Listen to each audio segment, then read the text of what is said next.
is that we must never forget that economics was the reason that black people were brought to this country. We came to do the agricultural work in the South and the textile work in the North. Do you understand that? That's what we came to do. We came to do the agricultural work in the South and the textile work in the North. Now, if I right now decided that I wanted to play Monopoly with you, and for 400 rounds of playing Monopoly, I didn't allow you to have any money, I didn't allow you to have anything on the board, I didn't allow for you to have anything, and then we played another 50 rounds of Monopoly, and everything that you gained and you earned while you were playing that round of Monopoly was taken from you. That was Tulsa, that was Rosewood. Those are places where we built black economic wealth, where we were self-sufficient, where we owned our stores, where we owned our property, and they burned them to the ground. So that's 450 years. So for 400 rounds of Monopoly, you don't get to play at all. Not only do you not get to play, you have to play on the behalf of the person that you're playing against. You have to play and make money and earn wealth for them, and then you have to turn it over to them. So then for 50 years, you finally get a little bit and you're allowed to play. And every time that they don't like the way that you're playing, or that you're catching up, or that you're doing something to be self-sufficient, they burn your game. They burn your cards. They burn your Monopoly money.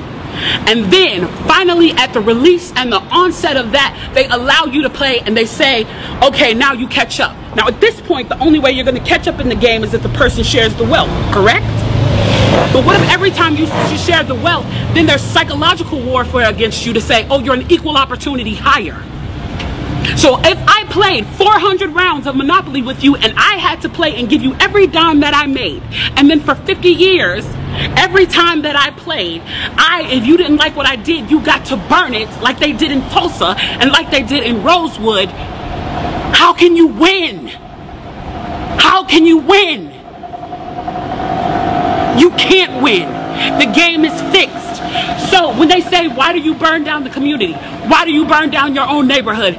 It's not ours. We don't own anything. We don't own anything.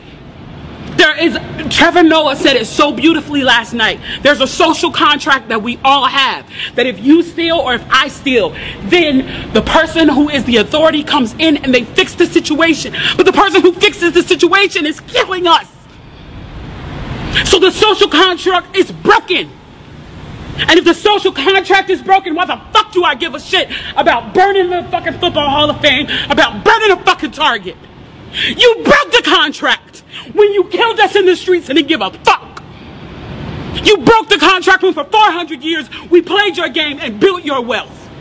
You broke the contract when we built our wealth again on our own, by our bootstraps in Tulsa, and you dropped bombs on us. When we built it in Rosewood and you came in and you slaughtered us. You broke the contract, so fuck your Target. Fuck your Hall of Fame. As far as I'm concerned, they could burn this bitch to the ground. And it still wouldn't be enough. And they are lucky that what black people are looking for is equality and not revenge.